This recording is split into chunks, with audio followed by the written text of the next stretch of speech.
All right, so I'm here with my boy, my brother, Yes, Kelvin, sir. Yes, sir. KB. Yes, sir. In the building. All right, man. What's good So with you, my boy? everything good, man. Everything good. Yeah. All right. So to start off, I want you to explain how you got started with music in general, and how you started playing. Because you started off as a musician. So if you can, give a little insight on how that started. Yeah. Yeah, for sure, bro. I think it was, for me, it all goes back to the church. I remember being in church, bro, and it was this lady. She was the minister of music, or the choir director at the church, and bro, she was nice. And people be sleeping on the old ladies, bro. People always be sleeping on the old ladies, but bro, she was nice. She could really play, but I've always been I've always paid attention to how people respond to things. And I noticed that when she played, she had this ability to what we would refer to in church as ushering in the spirit, basically setting the atmosphere conducive so that God's presence can come in and be one with us, and that we can be one with God in that moment. And I noticed that, man, she had this incredible ability through her gift to be able to usher in the spirit. And she had this ability to get people in this vulnerable but comfortable emotional place. And it was the pastors, it was the singers, it was the congregation. She was able to help move us all into this place where we could be one with the spirit, and God's presence could come in and do something mighty in our lives. So, and again, I was 4 years old, so I don't think I had that complex understanding of all of that then. But my perspective has evolved into that. And for me, I remember walking up to the piano and trying to play, and obviously I couldn't play. And I was like, yo, I gotta learn how to do that. I gotta learn how to do this thing. And I feel like in that moment of me walking up to the piano trying to play and couldn't play, my fervor to learn how to do it was kind of like God tugging on my spirit, saying like, yo, bro, like, I've called you to do a similar thing. I've called you to be a vessel so that you could be a conduit, so that you could be this thing that I flow my energy through. And again, like I said, I didn't have that complex understanding when I was 4, but that's kind of what, as I look back on it, I realized that that's what it was. That was that was the tug. That was what made me want to say, hey, like, I need to learn how to play this thing. Because I was 4 years old. Like, honestly, as I've gotten older, I've learned that, my dad has an incredible taste in music. And and my mom was telling me how, like, they used to go to Janet Jackson concerts and stuff, and I was like, okay, so it's in there somewhere. Okay. So it's in there somewhere. But for me, it definitely started in the church, bro. And quickly after that, I started taking lessons with my uncle. And my uncle, he was really one of the first people to instill in me the concept of work ethic. I think when people speak about work ethic, a lot of the times they view it as something that you have naturally, that, oh, it's just your DNA. And I agree to that to a certain extent, but work ethic can also be shown to you. And I don't know if I want to say taught, because people have to go deep within themselves to decide if they want to work towards something or not. But my uncle showed me that, yo, like, if you work on something and you become a master at it, like you're gonna be good, right? And then if you combine the work ethic with your natural talent, then it's like, yo, you're really a problem. And as you know, bro, we both played in my uncle's group. He had a gospel group. We played at a bunch of different services in North Carolina. And you know how it is, bro. We would practice Thursday night from 5 to 8, not get out until 10 o'clock. Yeah. And sometimes 11 o'clock, we would stay and jam. Or when we played together at church, we would, play before the service, during the service, after the service. They used to have to tell us, they made a rule. They was like, hey, y'all can't be playing at the service, like, because we would just be up there playing, jamming. You know what I'm saying? And that's how much we loved it. And I think we love connecting. I think that's really what it is, bro. We love connecting to people, right? We love the way it made us feel. We loved the way it made people feel. And in a spiritual setting, we loved the way God felt through our worship, through our instrument. We love the way God made us feel. So it's like that's really where it began, bro. I started, like you said, I started off as a musician.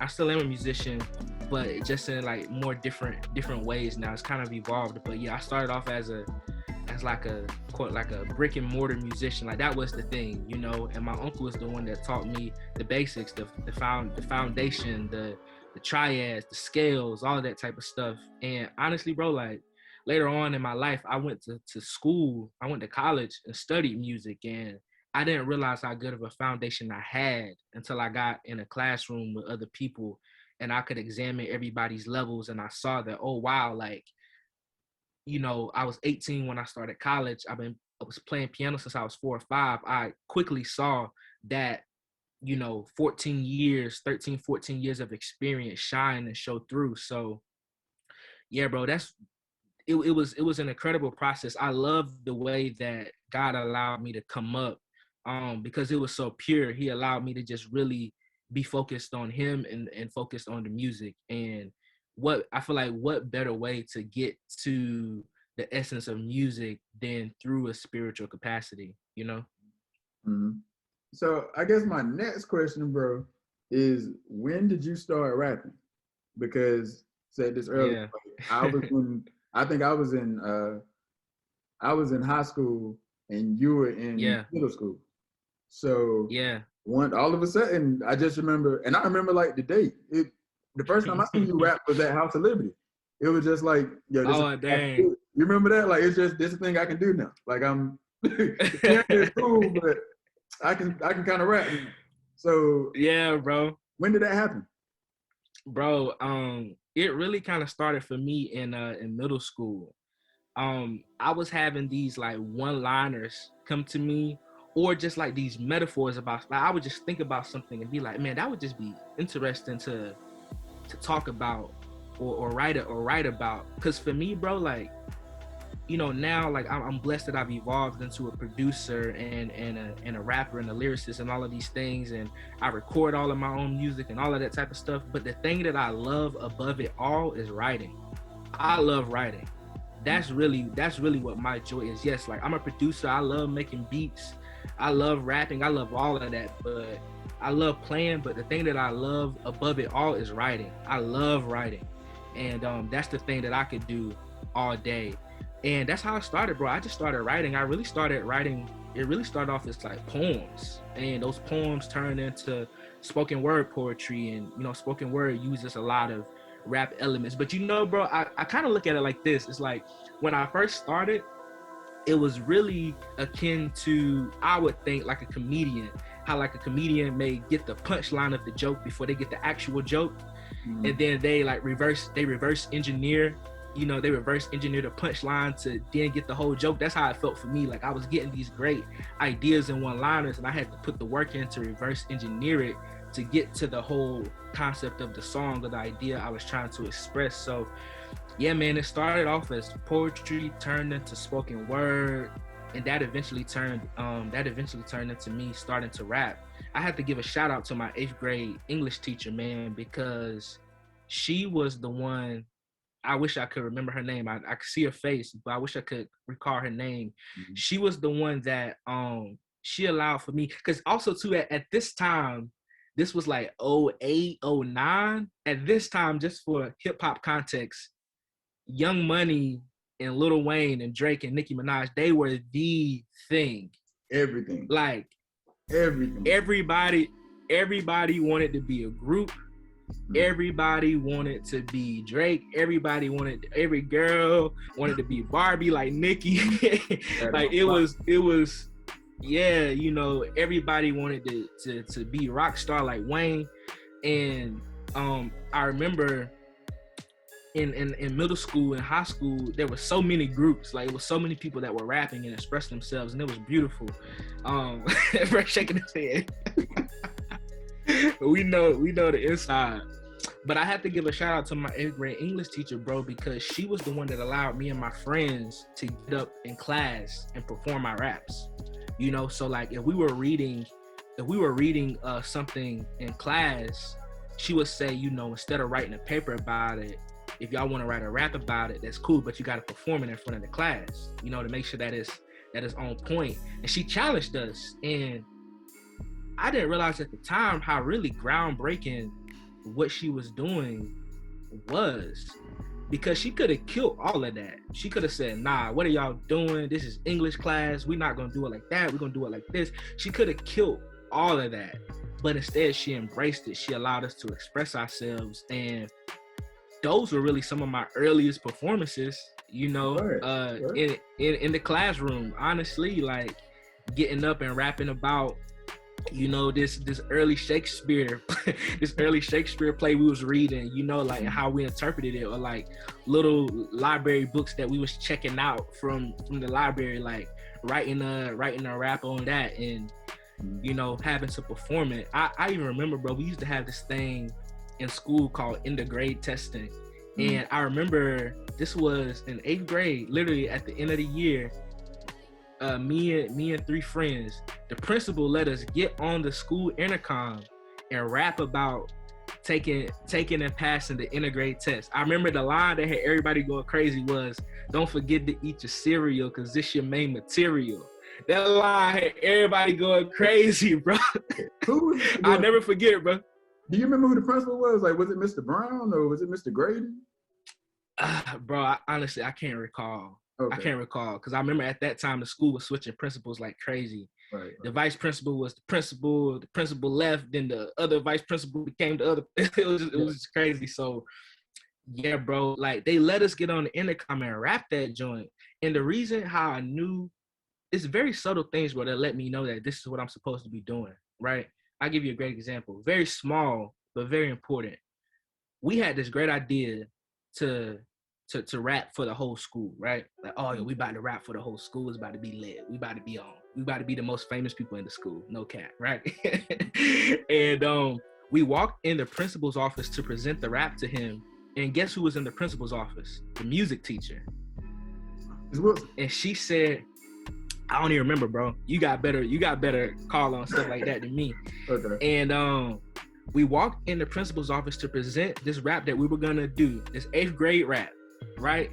That was supposed to motivate kids to pass the integrate testing, right? We ran into the music teacher. She made it. It was me and 2 of my friends. She made it rap it to her first, and that worked out all the kinks. Right, like little stutters and little, you know, flourishes that we had that were, you know, just really just product of us being amateurs at the time. She helped us work through those kinks 20-30 minutes. So then when we went in the principal's office and we presented it to him, it looked like this super polished thing, right? And it's little stuff like that, bro, like God just placing her there so that she could work with us real quick. And then us going in the principal's office, doing it, rapping it over the intercom. We leave out the intercom. Everybody like, oh, you said don't forget to eat your cereal. Oh. You know what I'm saying? Like, it's little stuff like that, bro, that made me early on. That made me be like, okay, you know, this is kind of dope, you know. But yeah, that's how really the whole rapping thing started, bro. It was really out of, you know, it was really pure. Honestly, I like I said, these ideas were coming to me. You know, I wasn't really seeking them. I wasn't like, oh, I'm about to be a rapper, or I'm about to be about these bars. It was really like, oh man, like I said, I love writing. I just love writing complex stories and complex structure and using complex structures and wordplay. I loved watching people's face as I knew I was about to get to a punchline. You know what I'm saying? Like, I love watching their face be like, oh, dang, you know, I just love that reaction. So it was really natural. It was really pure, man. And I love the way I came up about it. All right, nah, man, that's what's up. That's what's up. Who you hit on something that I was about to say? Oh, no, yeah. What's good? Because that's the thing. All them stupid rap groups or whatever. But it was some crazy ones. Yeah, at that time, bro, I mean, I was very predictable. I mean, I was listening to because like context is so important. Like at that time, bro, the iPod Touch and stuff, all of that was like just coming out. Now, like people like, now like if I talk to like my little cousins about iPod Touch, they be like, iPod Touch. You know what I'm saying? Like you had to have a device separate from your phone to have music on it, It's like, yes, like it was like, yes, like that was the thing. Like I had the second generation iPod Touch. Like this was a big deal. That was huge. This thing was 16 gigabytes of space and storage. Like you could hold hundreds of songs. Right. Don't try to play my iPod Touch just because you got Spotify. Right. But yeah, bro, like for context, like, all of this was like new. So what was being promoted to you was the most popular. And at that time in rap and hip hop, this was like 08.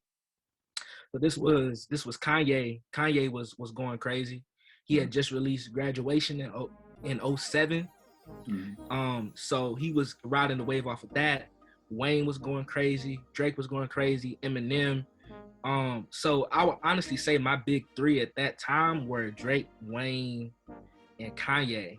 Those are really kind of the three that I was listening to a lot early on. Like I said, this is 09, 2010. This is, Drake's mixtape, the first album.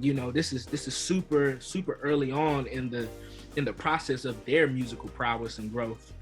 As far as Drake, Wayne was just coming off this crazy run where he was doing 100 verses for people and featuring on everything, and he was at that time so prolific in culture. And then Kanye too was really redefining rap and bringing his own spin to it, being super creative. So I kind of came in through that door, which was a great door to come in through. I got Wayne because he was super lyrical, super creative with the wordplay. He's just like a pure wordsmith. He don't care about how you feel about anything. He may say something that may rub you the wrong way. He may say something inappropriate, but he's all about the pure skill and art in the craftsmanship of rapping. Kanye was the artist, the presentation, how do you put it together?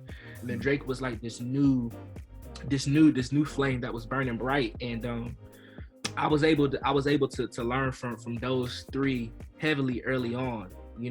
Like I said, bro, everything is God's will. Like God wanted us to be this age at this certain time, to come up listening to these certain influences, because he knows how that's going to impact us, in the next 5 to 10 years, And so you have always been a huge Kanye fan, bro. You've always. I really have, honestly. Fan, is that your number one? Overall, as far as like artistry, yeah, I would say so. Overall, as far as artistry, I would say so. But see, the thing is though, bro, like for context, the first song that I ever heard by Kanye was Stronger. Word? Right? So that was the first one. You gotta realize, Stronger is this massive hit. The Daft Punk sample, that's the very first Kanye song I heard. So I came in listening to the hits. So he got me quick. You know what I'm saying? He won me over. I was like, yo, this joint fire. Like, this joint crazy. And then the second song I heard was Through the Wire. And I was like, dang, why he sounds so funny? I didn't know nothing about him having a car accident and his jaw being wired shut and blah, blah, blah. I ain't know nothing about that. I was just like, bro, this sample is crazy. This joint is fire. It was immediately something that I hadn't heard before. And I think to this day, bro, that people always ask me like, how do you know something? How do I know something's dope? Or how do I know when I like something? I'm always listening for something that doesn't sound like anything. Like that's what I like the most.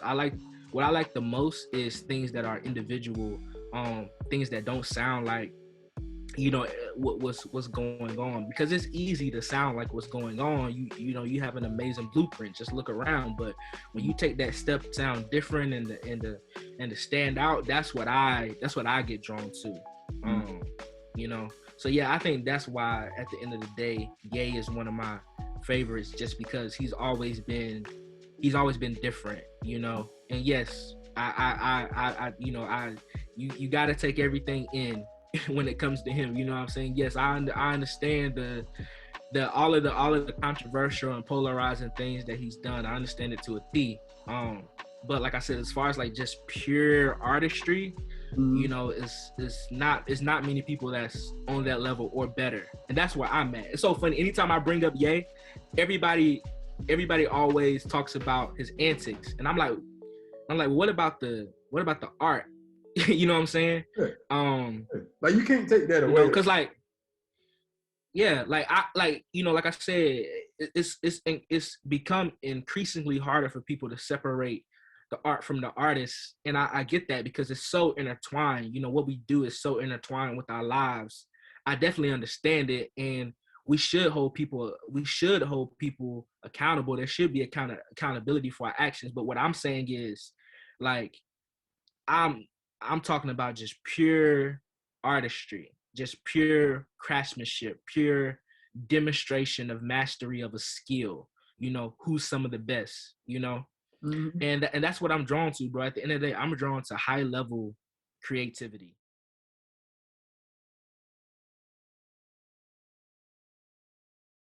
Try being nice and I seen what that get me. Spiritual tank running on E like empty, but these bars still savage like Rihanna. Fancy. I'm tired of mingling with the devil in the angel city. Too much cane can flood your nose and leave you unable to see the serpent scheming. Screaming in private, praying God would adjust my abrasive climate. Contagious karma let me sweat like in the corner of a sauna. There's too many babies without fathers on sonograms. So lip gloss was popping wanted man, but now she a little mama raising a little man.